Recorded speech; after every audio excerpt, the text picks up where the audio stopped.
A, it's unlocked. B, he's standing right there. C, I hate cars. Still not the worst idea, though.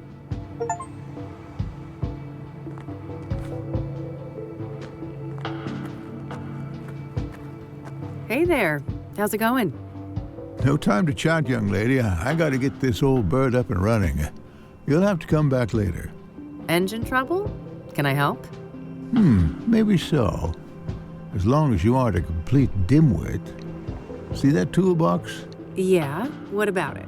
It's real simple. I'll ask you for tools. You hand them over, one by one. No problem. Sounds easy enough. Good.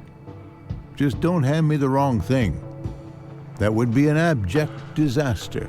I think I can handle it. I happen to know a thing or two about engines. That's so. There should be smooth sailing then. Let me know when you're ready. All right, I'm ready. What do you need? Hand over the medium-sized wrench, will ya? Not the rusty one.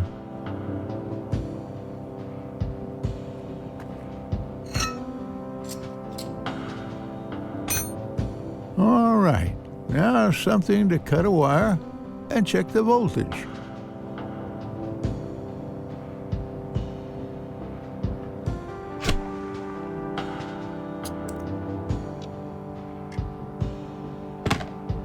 That's finished. What's next? Give me the regular pliers and then the big Phillips screwdriver.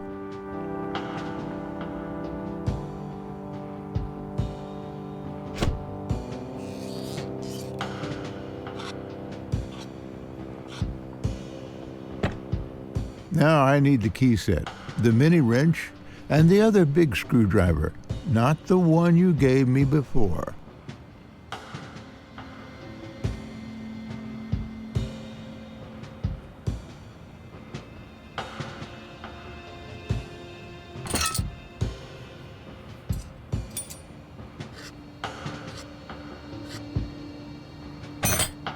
Okay, that part is handled.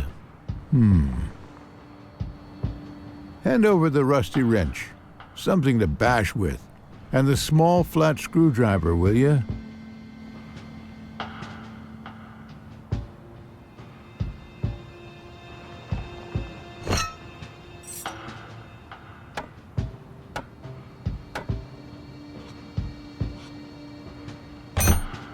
I got a 6-inch bolt here, a real oily little thing.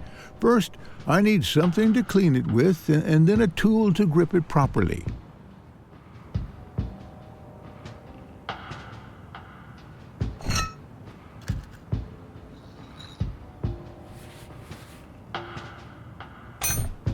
Hand me the other type of screwdriver. Same size as the last one you gave me. Also, I need a wrench 2 sizes smaller than the last fixed-size wrench.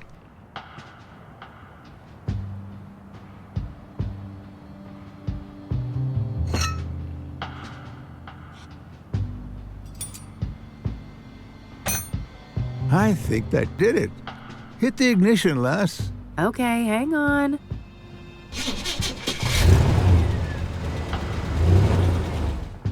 Praise the Lord. I prefer to go by Kathy, but thanks. I didn't quite catch that, young lady. Oh, never mind. Now I think I've deserved a little chat. You're Reverend Winters, right? Indeed. Hugh Winters at your service. And who might you be? The name is Rain, Kathy Rain. I'm a private investigator. Oh, I see. Another one. Very well, ask your questions then.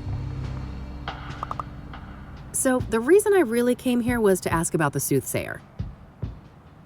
Very well, go ahead. Were you the one who found the murder victim? His name was Ben. Remember that. And yes, I was. It was in the rectory, right here behind us.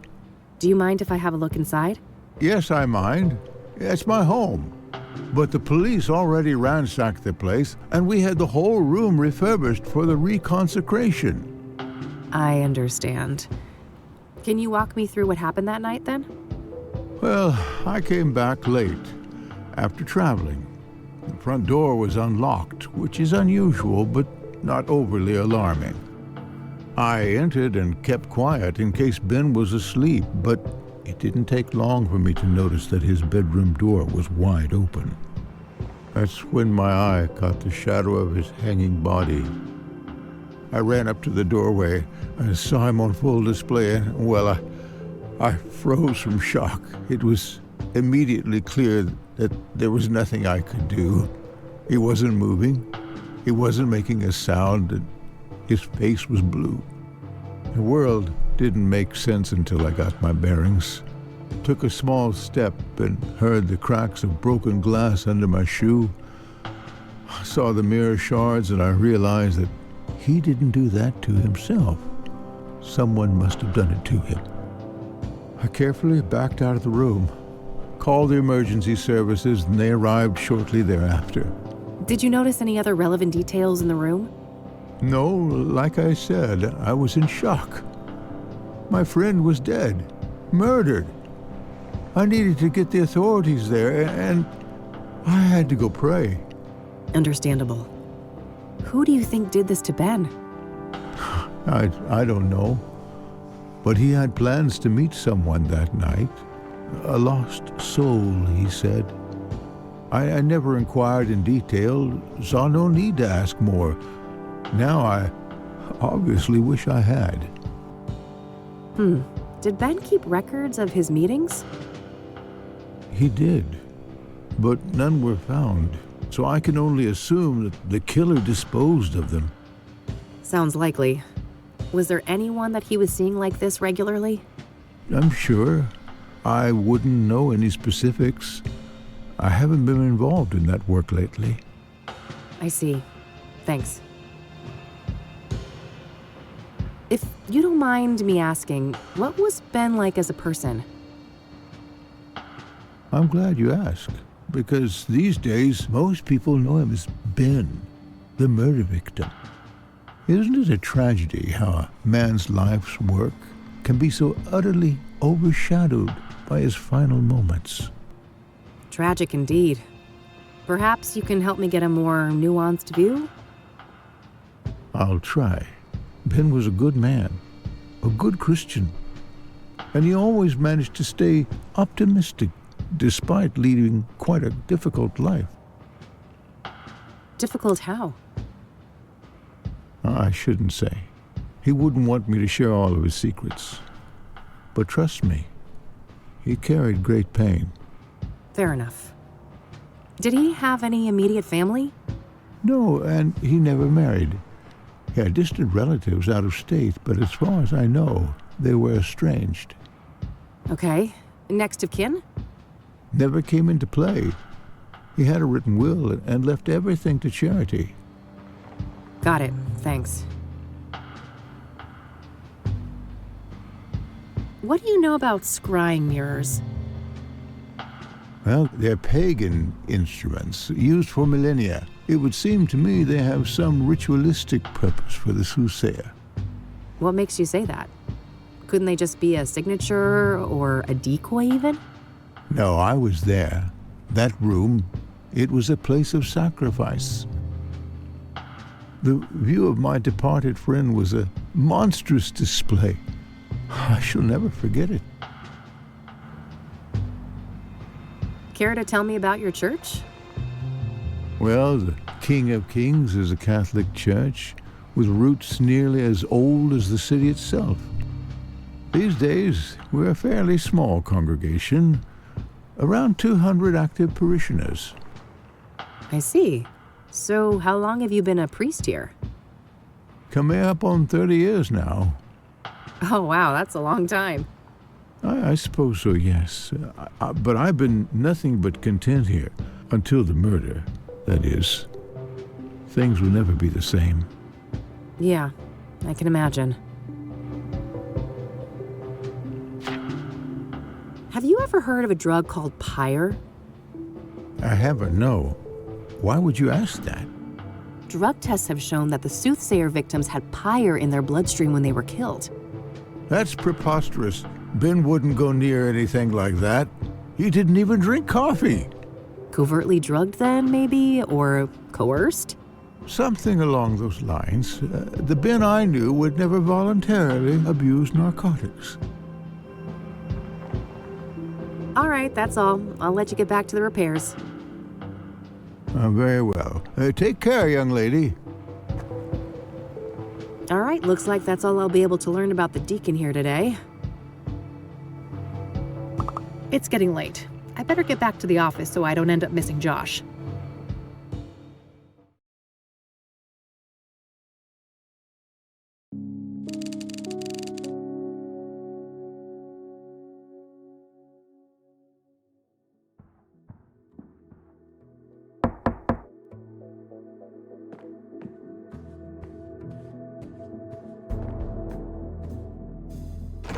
Hey, gorgeous. Oh, hey, Josh. Come on in. How are you, bud? Everything going okay over at the precinct? I guess. Things are tense. The higher-ups are breathing down our necks with all this Soothsayer bullshit. Yeah, I can imagine. But don't you worry. I'm gonna get the Soothsayer out of your hair. That so? You know something we don't? Maybe. Let's start with a few questions. This should be good. So, the Soothsayer. Got any juicy inside info to share? I wish, but the press is all caught up with me now. I'm not part of the task force, so... Ah, they're keeping things compartmentalized? To the extreme. After the press leaks, they put a big lid on the case. Everything's handled on a need-to-know basis. I see. The feds still aren't involved, though, are they? Nah, not last I heard. The chief fought tooth and nail for that.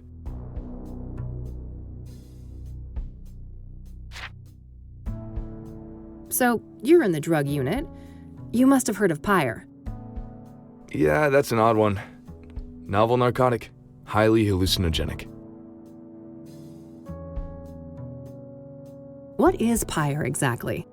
It's a new product, so we don't have a chemical breakdown yet, but early analysis suggests a synthetic compound.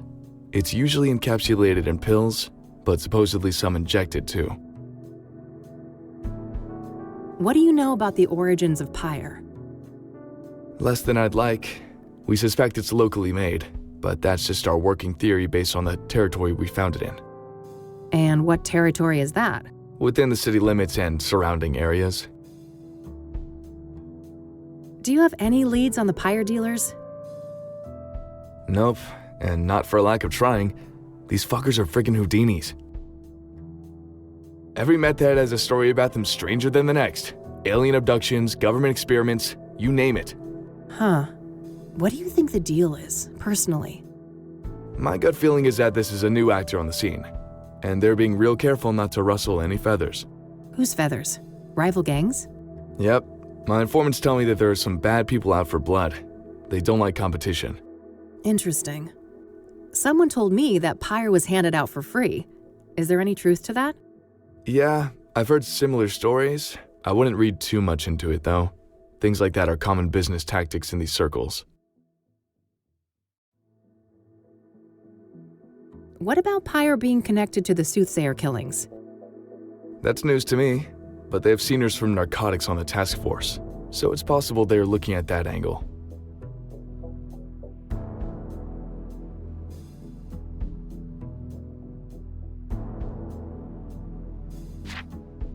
Do you know who Hannah Verdew is? Sure, rich socialite with ties to organized crime. She's been on our radar for a while now. Interesting.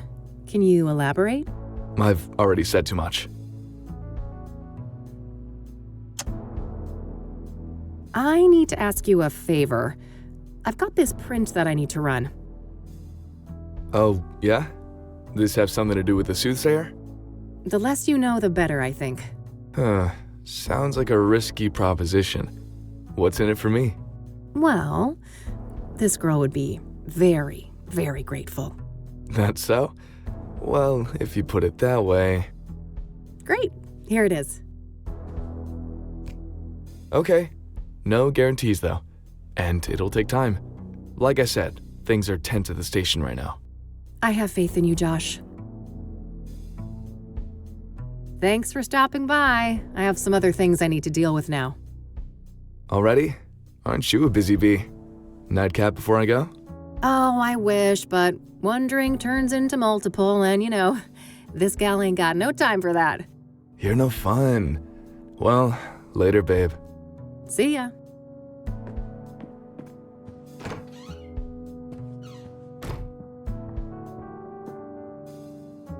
Okay, that's sorted. It might be worthwhile to head over to Lucas. Maybe he's had more luck with some of the clues that led nowhere for me.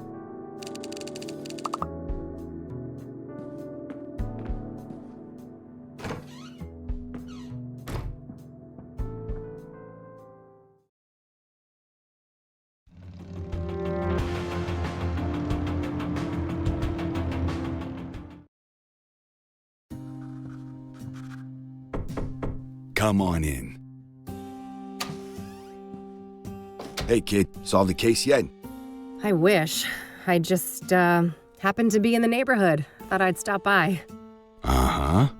Make yourself at home. Let me know if you want to discuss the case. Sure thing, will do. I've always been jealous of this view. It was the one thing I couldn't hope to match when I set up Rain Investigations.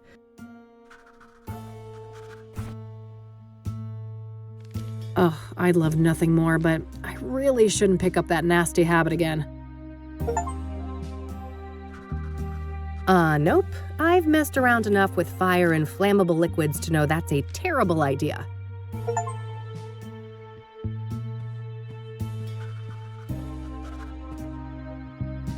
So, you were in my dream yesterday. Oh, my condolences. Yeah, it was creepy as hell. You kept ranting about your retirement and turned into a zombie. Ha! Sounds like every other day at the office. You sure you were dreaming, kid? Huh, yeah. I guess it could have been real life. Anyways, wanna discuss the case? You bet. What you got? The Soothsayer is turning out to be quite an absorbing case. Uh-huh. Are you sure it's the case? I can see those dollar signs in your eyes. Oh, don't get me wrong, I am itching for that money, but I mean, it's not every day we get to investigate a serial killer, right? It's definitely a first, even for this old-timer. Anyway, I haven't found any solid links between the victims, have you? They seem arbitrarily chosen to me. A varied bunch indeed. Different genders, ages, occupations, social class. Not much in common between the 5 murder scenes either. I'm as stumped as you. So, Deborah Sinclair, huh? I gotta say, the Soothsayer is gutsy going after a celebrity like that. Gutsy or riddled with hubris? That's the question. Hopefully it's the latter, and he got sloppy somewhere. Luckily for me, the cops were the sloppy ones. I found a little something they left behind in the cabin. Atta girl. No such luck for me. I went there and some weird-ass fan of Sinclair got in my way. Oh God, bested by Randy? You're losing it, Lucas. Bah. I bet that chubby paraplegic took a quick look at a girl like you and let you do whatever the hell you wanted. You wish. Take your sexist excuses elsewhere, old man. Yeah. What'd you find anyway? Oh, nothing big, just a fingerprint on a mirror shard. Holy moly. That could break the case wide open. Don't I know it? I asked a contact at the KPD to run it for me. Trustworthy, I hope? You might as well take that shit to the task force. Nah, it's all good. Unlike my boy Randy, this guy actually wants to get in my pants. So, that Jane Doe, the burned woman, it's taking some time to ID her, it seems. Indeed. Whoever she was, it appears she wasn't missed much. Now ain't that fucking sad? Some trafficking victim, maybe? It's possible. Vulnerable people like that are often preyed upon by serial killers. I guess so. But I don't know, this guy seems more unpredictable than your average murderer. Agreed. We shouldn't forget that our guy has a tendency to defy pattern. Let's talk about Deacon Townsend. Sure. What do you think of that one? Well, I wonder how the heck the Soothsayer managed to convince him to hang himself. That's the question, isn't it? Every source I talk to paints the deacon as nothing but a devout Christian. Maybe he wasn't as devout as he led people to believe. For all we know, he could have been a willing sacrifice. I don't think so. My gut says he was betrayed by our bad guy. Your gut, huh? We should probably trust that. It's pretty sizable after all. Oof. Low blow, kid. What's your take on the scrying mirrors? Well, I don't think they're just calling cards. Whatever drives our bad guy, the mirrors play an important part. Yeah, probably some fucked up occult ritual. Reverend Winters thought the murder scene looked like a sacrificial room. Oh, wow. That old grouch talked to you. He wouldn't give me the time of day. I'm impressed. What can I say? I'm a people person. Ah, fuck off. Do you know much about the King of Kings? Nope. I only know it in relation to the murder. What are your thoughts on the second victim, Eric Holloway? Well, I'm not surprised the cops got it wrong at first. He certainly fits the profile of a suicide victim, given the rumors of depression and what happened to his ex, Sarah. Oh, yeah. Maybe that's why the Soothsayer chose him? Could be. It'd certainly be easier to isolate a vulnerable person like that. Did you go to the apartment building? I did. Managed to squeeze some info out of the neighbor next door. Had to grit my teeth and pretend to be a devout Christian, but I powered through it. Probably not the last time you had to do that. What did you learn then? Well, apparently Eric had a drug problem. And he was also engaging in a lot of casual hookups. Interesting. I suppose it's not uncommon to get caught up in addictions after a trauma like that. So, Rose Taylor, the first victim, I hit kind of a brick wall there. Yeah, been a while since that one. The husband wasn't very agreeable, I take it. He told me, and I quote, "Eat shit and die." Ha! Well, I caught the guy before he got fed up with us. He had some interesting things to say. Oh, do tell. Now, quid pro quo, remember? What do I get? Not sure. Let's keep talking. Maybe I know something you don't. What do you know about the Azure Sky Motel? Well, we both know that the first killing took place there. Other than that, I don't have any interesting tidbits to share. Seems like any other motel. Yeah, that's my take too. What do you think of the pyre angle? The what angle? Oh, wow, Lucas. Am I ahead of you already? Looks that way. Perhaps it's time for a trade. How about Rose's husband? Sounds like he told you something juicy. Sure, that's a fair trade. Ladies first? If you insist. So, apparently, there's this new drug on the street called pyre. And the Soothsayer victims all had it in their bloodstream when they died. Whoa, if this information is good, it must be part of the Soothsayer's MO. Yes. It could also explain why some of the victims didn't resist, right? Pyre is a powerful hallucinogen, so they probably didn't even realize what was happening. Not a bad theory. What else do you know about the drug then? Your turn first. Orson Taylor. Fair enough. So he and his wife, their marriage was a train wreck. They were going through a divorce. Just like every other marriage in '98. Did he tell you why? No, but I can read between the lines. Infidelity on her part. Got anything concrete on this supposed lover? Nope, and not for a lack of trying. I suspect the guy probably doesn't want to deal with the publicity after the murder, even if he had nothing to do with it. Hardly more than a hunch, Lucas. What else have you got? Well, you're aware of what line of work Rose was in, right? The paper said she was a nurse. Why? I dug up her employment history, and guess where she used to work a couple of years back? Enough build-up, Lucas. Out with it. Your mom's place. Angstrom's. Oh, fuck. Really? That's one hell of a coincidence. Just my reaction. Have you seen your mother lately? I don't want to talk about it. Well, do with this what you will. Maybe she knows something about Rose. That's all I got. Your turn. All right. So the pyre dealers like privacy, and they've managed to stay out of reach of both the law and rival criminals. Interesting. How'd they manage to do that? Obscure dealing practices, for one. I haven't got any first-hand information, but rumors say that they find dope fiends and give them pyre for free. Huh, very strange. I'll need to look into this further. You do that. As for me, I guess I'll have to go to Ingstrom's tomorrow. Fuck me. Do you know who Hannah Verdew is? Nah, should I? Not really, just curious. Do you know the Club of Hearts? Nope. Any relation to the murders? Nah, just might be a useful source there. I think that's all I got for today. All right then. Stick around for a bit if you want. I'll be up late with this paperwork anyway. Thanks, I just might.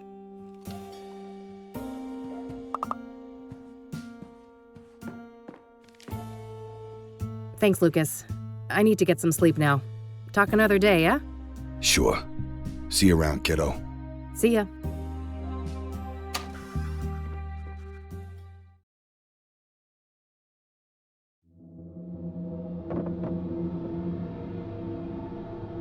Huh? What's that noise?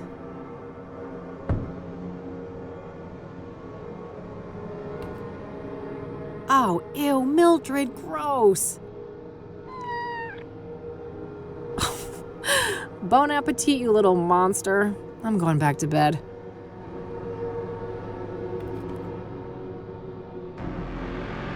Everyone's here. It's been a busy house. The colors are just right. And we are all so very, very proud. Oh, fuck.